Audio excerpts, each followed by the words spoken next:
Hello and welcome to Philippa Squared, Parenting by Design. I am super excited to bring this episode to you today, which is why my words aren't working. Pippa, first of all, hello. Thank you for joining me again. Hello, and I know you're super excited. Keep on going. Tell me what you're super excited about, Philippa. I'm super excited because today we have Judith Richards on our podcast. Judith is the creator of TRTP, the Richards Trauma Process, and is not only someone I'm pleased to call friend, but is a great mentor to me. So Judith, thank you so much for joining us.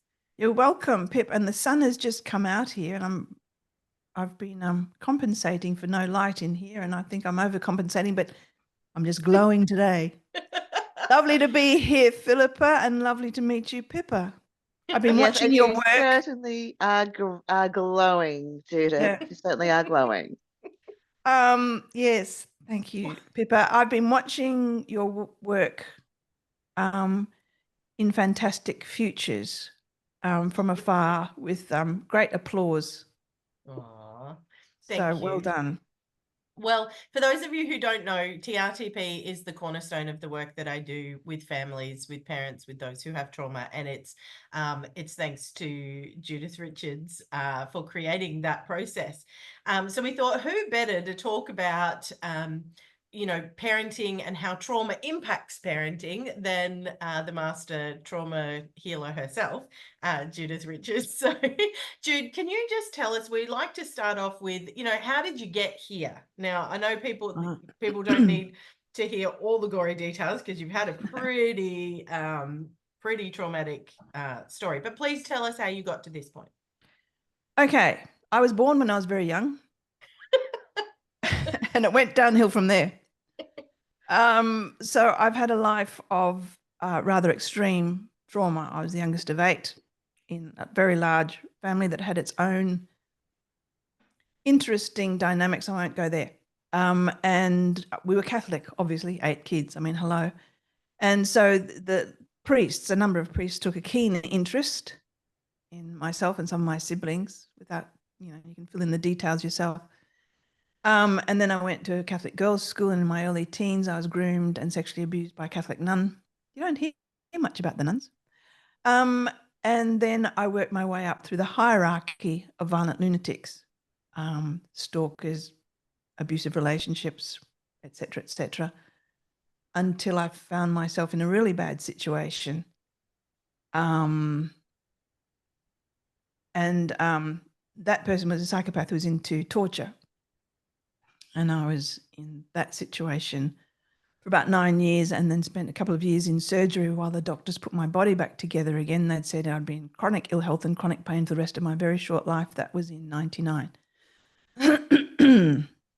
There are other family members involved, which I won't go into, but I had to find a way through not just my physical injuries, but I got to a big crisis point. I was, I think the technical word, the technical phrase is fifth, effed in the head, basically, with extreme PTSD, living in various personalities, living in hallucinations and in and out of psychosis. And that was a real gift. That was when I brought everything together. So I worked on this for 11 years intensively. I stayed away from the medical system because I wanted to keep enough of my mind clear so that I could find a way. I was blessed with ridiculous optimism, and I thought there must be a way. I just have to find it. I went to mental health people, and I quickly stopped that because that was just making me worse. And I was living above the shoe shop. For those who know the hinterland of the Sunshine Coast in Queensland, I was living above the shoe shop in Mullaney. And the teenagers used to call me MBL, Mad Beanie Lady, because I'd go up and down the street talking 1,000 miles an hour, saying the same thing again and again and again. Typical mad woman. And then people in Mullaney saw me get well, saw me become me again. And they just started bringing their loved ones to me. I put them through what I had done to get myself well. and they got well, and more people came and more people came. And I didn't realize I was doing anything different.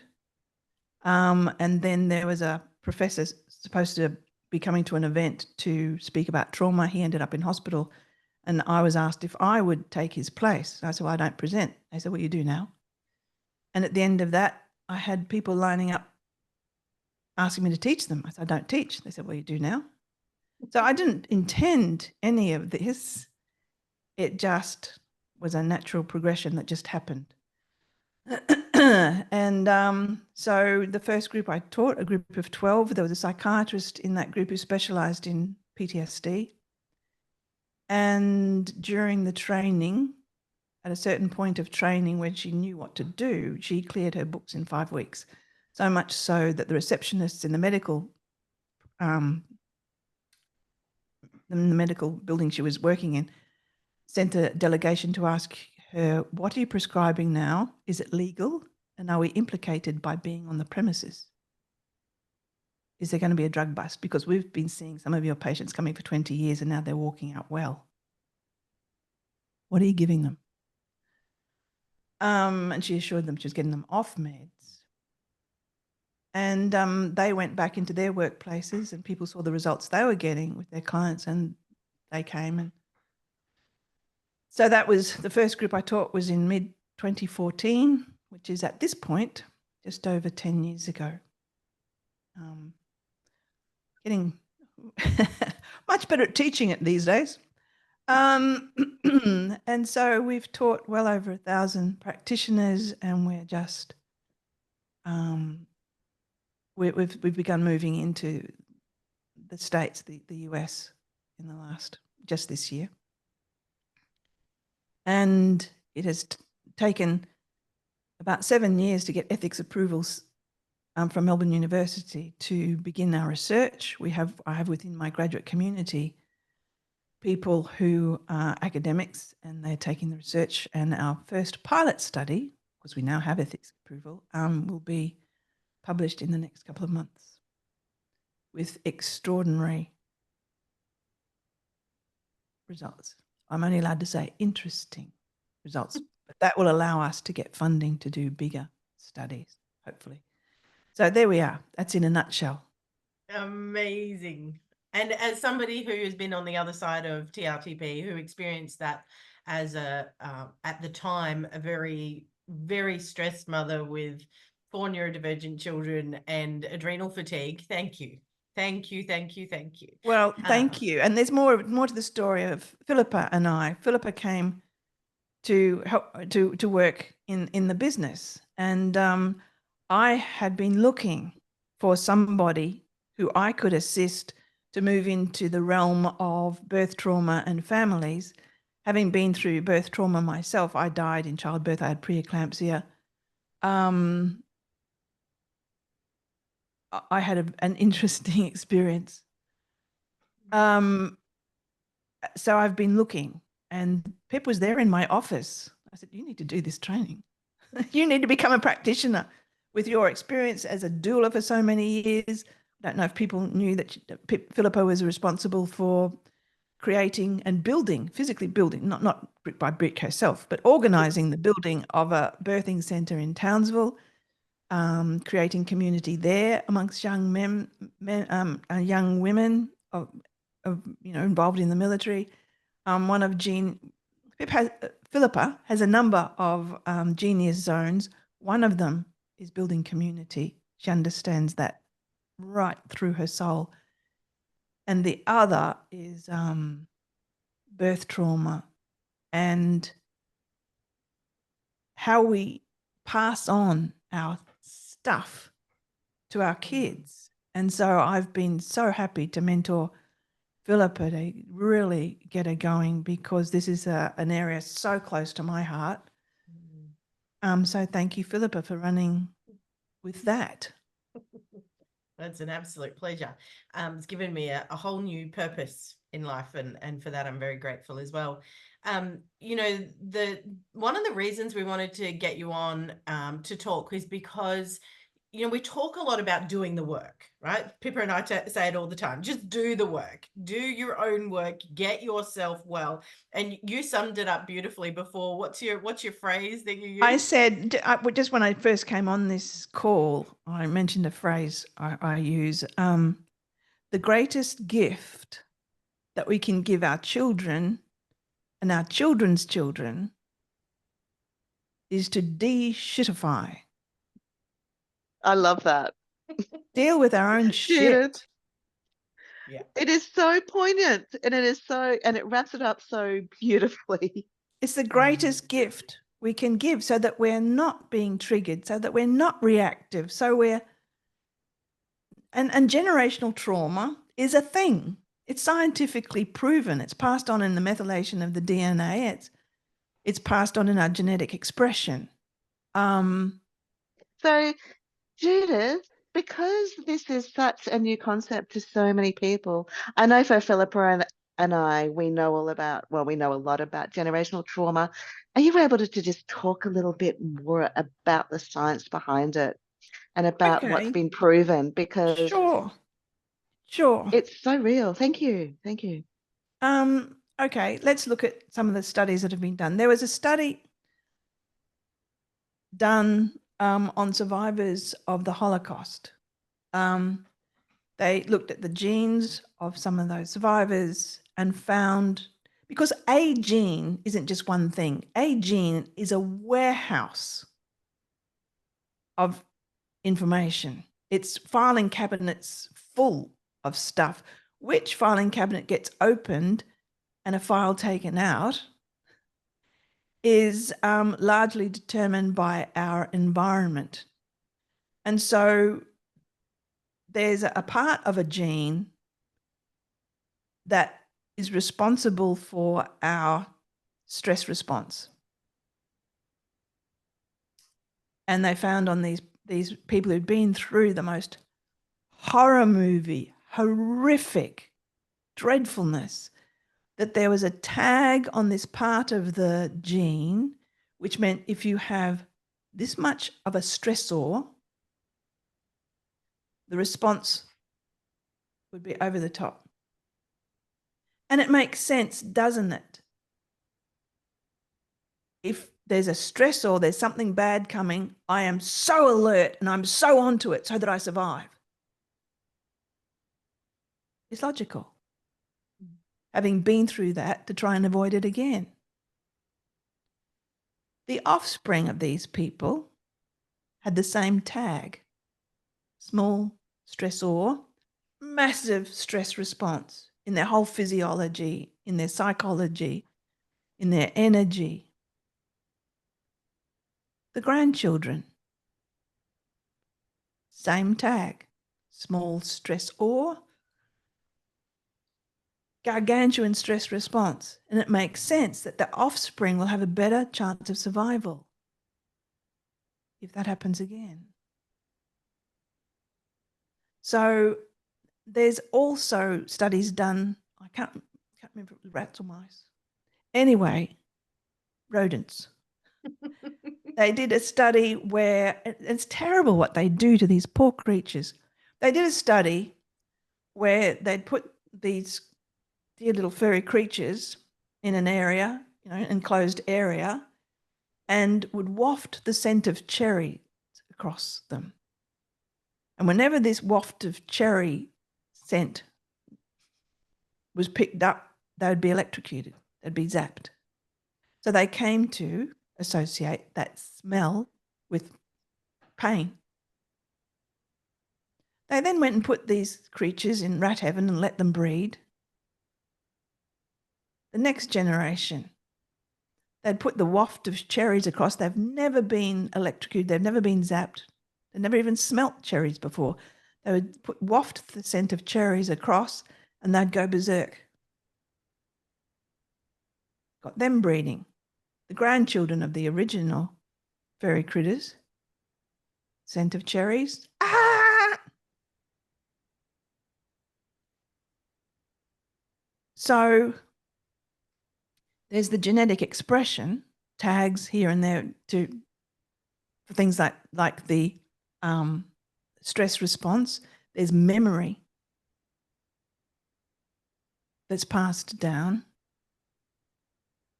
There's distress,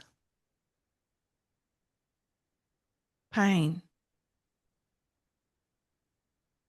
all of rage, all of that is passed down in the methylation of the DNA. It's a real thing. I had a client in the early days a gorgeous girl, beautiful family, very loved. She was born into wonderful circumstances where she was very loved and nurtured and challenged, and really smart girl, highly educated. When I met her, she was about 27, 28. She had a very responsible job. She was doing really well.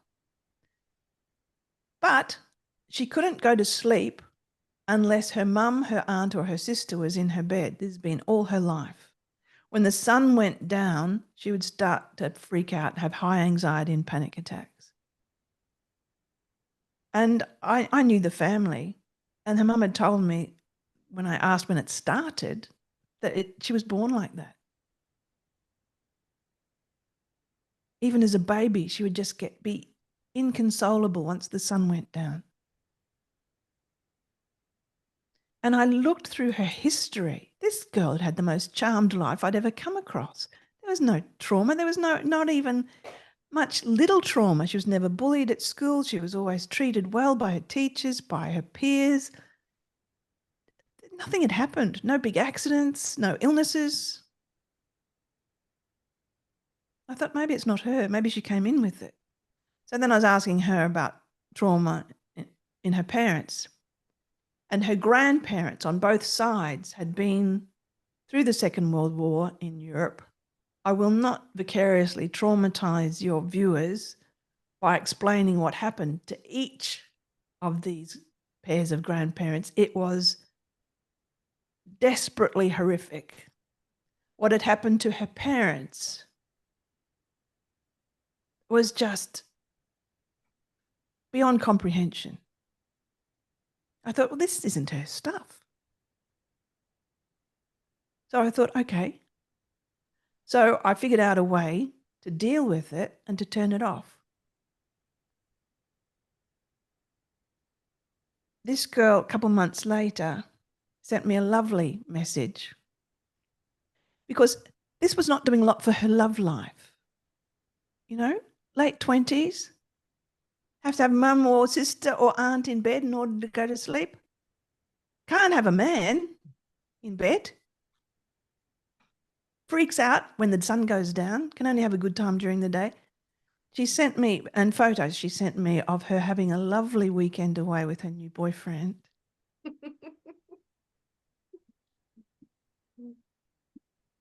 Enjoying the nightlife, doing stuff at night, clubbing. So, yeah, it can be. I've figured out a way to just turn that off. And if we turn it off, we stop it going further along the generation. And, you look at what happened in the last century. We've had 2 world wars. We've had holocausts. We've, just within Australia, without Indigenous people, it's just been the despair, the distress. We can turn that off. We can de-shittify generationally into the future. Do that and deal with our own baggage and stuff that we've accumulated along the way to being parents. And it's extraordinary what happens in a family.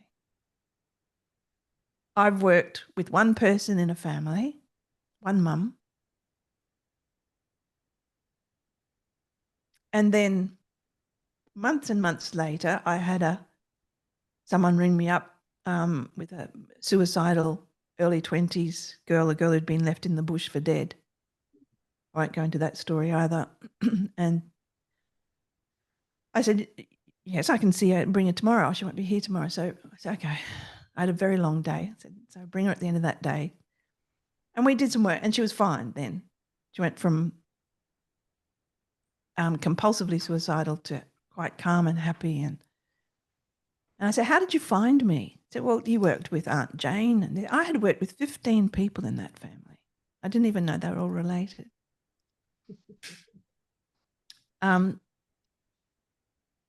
Because when one person does the work and throws themselves in and does whatever is required to turn off what's going on that's not working inside them and turn it off for the family, it's extraordinary what happens. And the results are so obvious that, well, I want what she's having. And it's not unusual to have whole families and extended families impacted by this, and the dynamics shift. It's really interesting. I have a rule that I teach my graduates, that if you're working with a young person, a teenager, a child, you always work with at least one parent or caregiver first, because you can take a sick fish out of a sick pond, clean it up, put it in a clean pond, it'll thrive and grow. Sick fish, sick pond, clean it up, put it back in that toxic pond. Guess what? It's going to get sick again. And it's really interesting that it's not unusual at all, but you work with the parent and the kid's problems just go away. Hey, it was the pond. It's not always, but it allows the parents to create the environment in which that family can thrive, in which that young person can thrive, in which they can thrive.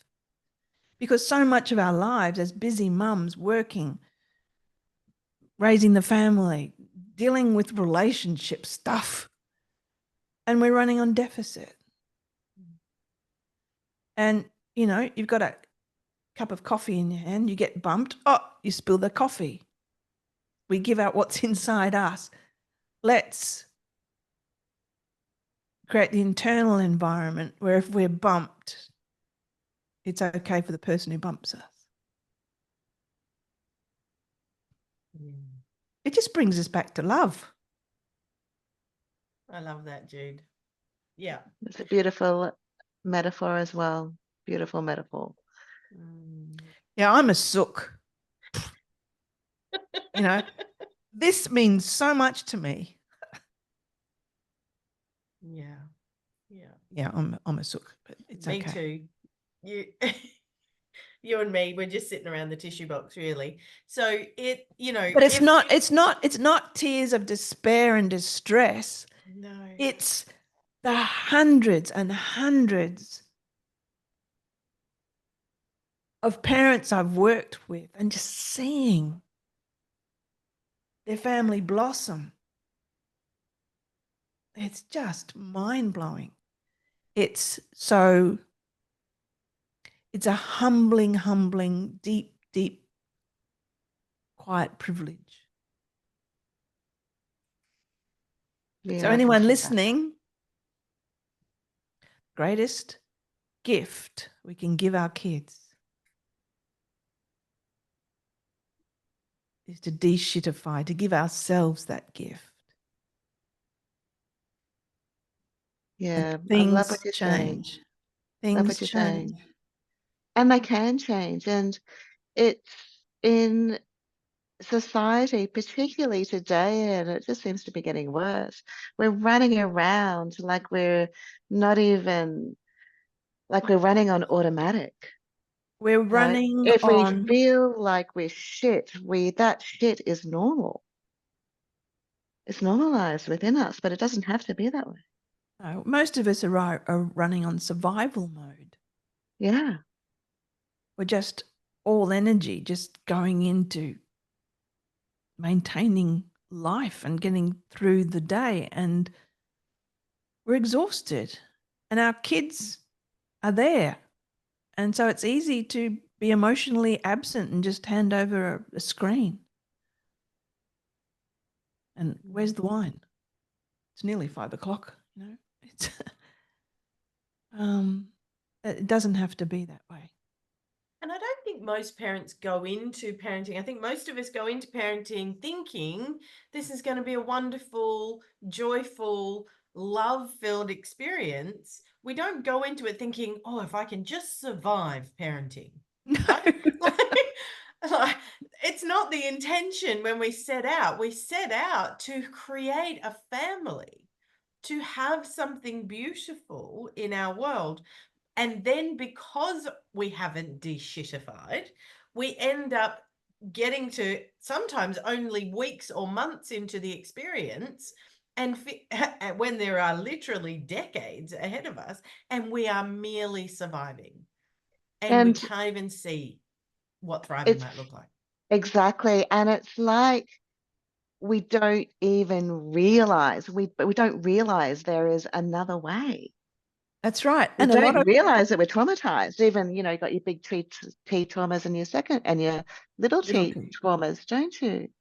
Yeah. And I've heard so many parents say, oh, well, the child's only very young. They won't remember. No. Now,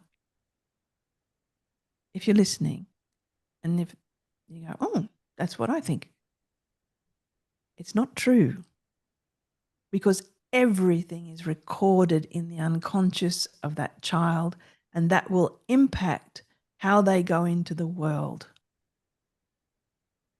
So what happens in those first 7 years is going to program that child for the rest of their lives until they learn how to uninstall the software that's not working and install the positive, which is what TRTP does. And we can become the designers and architects of our life and of who we are. But just be aware, it's scary that the environment that that child is raised in will program them for the rest of their lives. Becomes the blueprint, doesn't it? Yeah. And guess what? In the same way, we were programmed in those first 7 years. Yes. And we're we can all about, change it. We can change the programming. yep, and break that tribal cycle. Mm. Yep. So there's hope. There's a massive amount of hope, and it's so beautiful to be living in today's society where, as much as it is so stressful and so busy in inverted commas, there's also this growing awareness and beautiful modalities like what you have actually worked on and discovered and has perfected. It's really, really good to see that there are avenues out there where people can actually hop onto the street and walk down it, where the sun is shining like you wouldn't even believe it, like the sun is shining out the window today Yeah. after a long time. And everything that happens to us, so much of it is still running in our system. One of my ex-clients, who's now a dear friend, ex-special forces, ex-commando, explained it really brilliantly. He said before TRTP, it was like, when you're on your laptop and you've got every app open, every app running, and you've got about 50 web pages, and you're trying to download something and it's going really slowly. But you think, but I'm working at 100% here. No, the bandwidth that's still available now, it's all being taken up by what's already running, and I've only got that much. And the power, I've only got that much. He said what TRTP did for me was it was a reboot, shut everything down. And the screen came up and it was clean and clear, and I had 100% bandwidth, 100% energy. And it was a different world. Love that. Absolutely. Thank you, Tim Thomas, commando in your corner. It's really true, isn't it? I when I talk with clients who've been through the process, one of the things that they say, and certainly something I noticed for myself, is that there's this greater awareness of what's happening for us. Because, doing TRT doesn't mean that shit's never going to happen to you again, right? Oh But no, it's life goes. right. But it's about how much room you've got in your balloon to deal with what's coming in. And when you've got space and when you have clarity and you can see it for what it is, not what it was, in relation to something that happened 20 years ago, but see it for what it is right now, you can look at it and you can go, okay, this is how I wish to respond. Package it up, deal with it. And because the hippocampus is working, it gets filed away, it's done, it's over, and you can move on. And so people talk about this, stuff happens, but they move on so quickly. And the underlying feeling when all of that stuff happens is a sense of calm, because they've got this and it's okay. Yeah. Because what the norm is that we're facing a situation here and now, just say our partner is having a really bad day. Don't know about you, but that's what I've experienced on some days. And we get triggered. We're not just responding to our partner here and now. We're responding to past partners, our parents, and other life events that have happened in the past. And we get triggered. Turn that all off. And I'm here and I'm now. And it's just my partner having a bad day. Darling, what do you need? Come on. It's very different. Yeah. So, same with our kids, so that we don't get triggered. We can turn the triggers off so that we can just go, okay, what's the best way to respond here? Yeah. Yeah. What do you need? Or, hey, I love you. I love you. But you know what? I love me too now. And I deserve to be treated with care and respect. And when you're ready to treat me with the care and respect I deserve, I'll come back. But I'm just stepping away for now. I love you. But I love me too now. So let me know when you're ready. Yeah, how beautiful is that? Especially if you're dealing with teenagers, right? Like, Yeah. as they, and it's funny, I was even just talking to a mum earlier, and she was talking about this idea that her child triggers her, right? I am triggered by my child. This child does not trigger me. Yeah. It's a different language, isn't Thank it? you for that reframe, Judith. Yeah. Yes. So what is it in me? Triggers are fabulous. Trigger and go, oh, what is it in me that needs care here, that needs some work? It's not you're triggering me and you're triggering me and you're triggering me. It's such victim stuff. It's not my fault. You're triggering me. You're making me go off. Okay. Now I'm being triggered by this situation, by this stuff that's going on. So what is it in me that needs to be healed? Yeah. Love that. Taking Absolutely. responsibility for Yeah. yourself. Love that. It's very much about taking responsibility, isn't it? And we talk about that all the time on this podcast, that idea that how we show up in the world is a direct response to the decisions we make about whether we're going to do that or not. Now, sometimes we make that decision very consciously, and sometimes it's unconscious and we don't realize that's the decision we're making. But for us to, when we know that there is an option, when we know that we can actually set ourselves free from all of that and we choose not to, we're making a conscious choice to not do the work and to stay in that space. But we can choose consciously to show up and do the work and be the kind of parent that we want to be, to affect not just the generation that's in our home right now, but the one that comes after and after and after, because you do have the capacity to be the stone that creates the ripple. Yeah. So true. And from what I've heard both of you say, is that when you do the work and you come out the other side and you've got the skills to be able to continue, that your life is a little bit more manageable. A little bit. Let's look at that a little bit. Depends what work you do, I guess. I went from being mad beanie lady, to me it is a little bit more manageable. Exactly. And what you It were is. saying, Pip, You are about definitely not wearing a beanie now, that's for sure. no, You're a world-renowned trauma expert. Like, yes, kudos. Absolutely kudos. yeah, thank you, Pippa. And what you were saying, Philippa, about we get to choose. So many of us buy into this societal lie. I have no choice. This is the hand I've been dealt. This is how I think. This is how I feel. This is how I behave. This is the situation in my life. That's just how it is. I have no choice. And that's the biggest lie. We actually get to choose. I get to choose, not my partner, not my kids, not my family. I get to choose. So what is it that I will choose?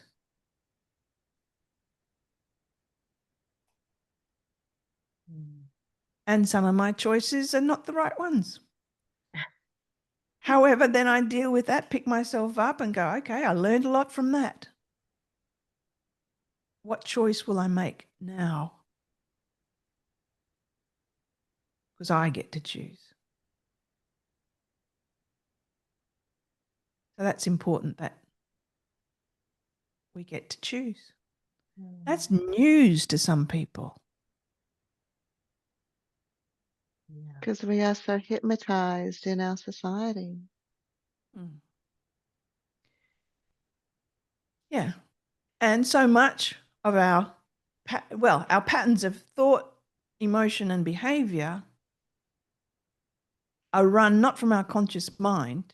If it was our conscious mind, we could just go, oh, yes, well, I'm just going to eat a really healthy diet and do lots of exercise and be a saint to my children. And that would happen. But it's not run from here. That conscious mind, it's been proven scientifically, the conscious mind runs 5% of the time. I'll say it again, it's important. That conscious mind runs 5% of the time. 95% is the unconscious. The unconscious is the big guy.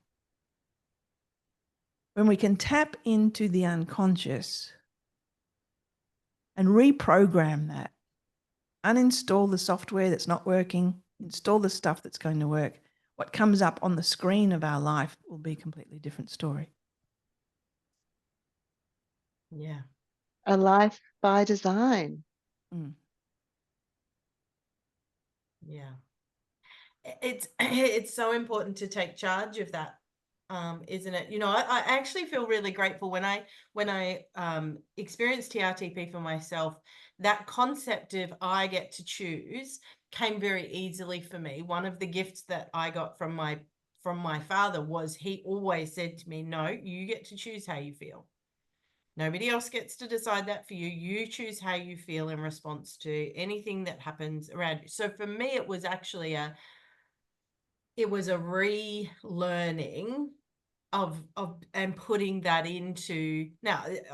Don't get me wrong, it wasn't all sunshine and rainbows, but that was one of the things that I did get, but I hadn't figured out how to apply that to the other areas of my life. And one of the things that I learned through TRTP was how to take command of all of those areas of my life that I wanted to shift.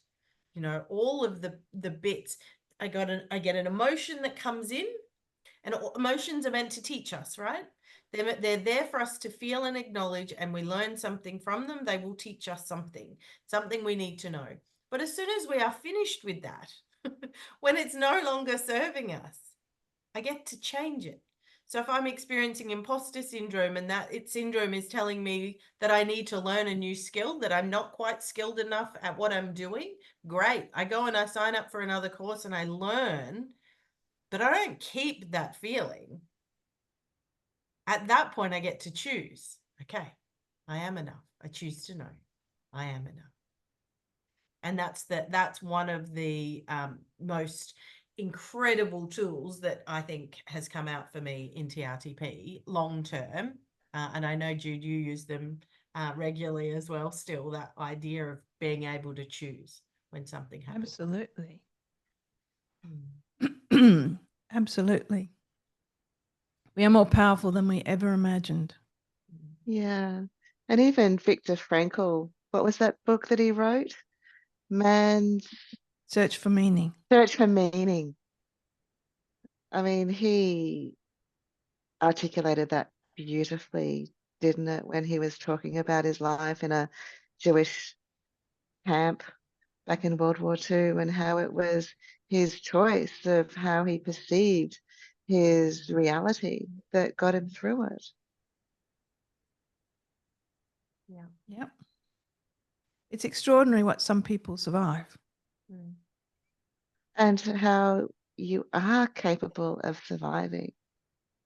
The human body and spirit is just incredible, absolutely incredible. I'm just doing a lot of reflecting now in the last week of my time in a refugee camp and all the vicarious trauma I was surrounded by for 6 months. The trauma that people faced fleeing their place of safety and the things that they experienced along the way was mind-blowing. And it wasn't until quite recently, I'd say in the last year or 18 months, that I realized that I still carried a lot of that vicarious trauma with me. Mm-hmm. It was fascinating. But the thing that I found really incredible was how the hope and the resilience that people displayed and people embodied was mind-blowing. Mind-blowing. And when hope is run out and there is just despair, for anybody watching this, if hope is run out and if there's just despair, there is a way. And you don't have to do it by yourself, but that light can be relit. Yeah. And hope keeps us alive for long enough so that we can find another way. So reach out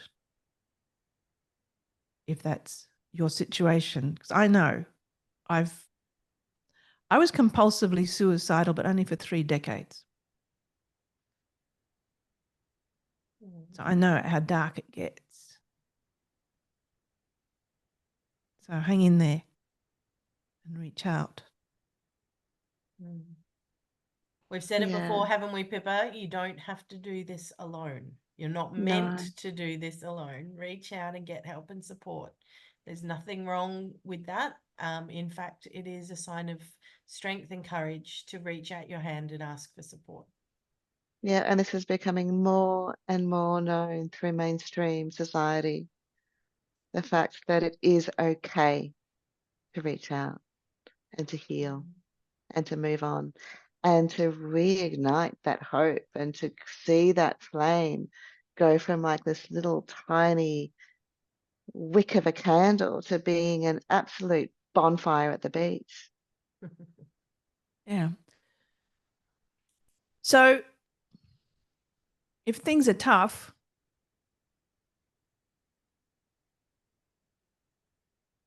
when things get tough, we've got to deal with our own shit. Best thing we can do for our families, deal with our own shit. Absolutely. Do the work. Do the work. And I don't care if that piece of luggage is Samsonite, Prada, or whatever. Unpack it. And it doesn't have to take a long time. And you don't have to go back into the distress. Just saying. Just saying. Tim the Commando, the only reason he came to me was through a trusted friend who told him, yeah, it is true. 3 to 4 sessions, that's it. He said, yeah, he didn't believe it, but he trusted this friend. And yep, 3 sessions, new man. You don't have to sit for years in therapy, people.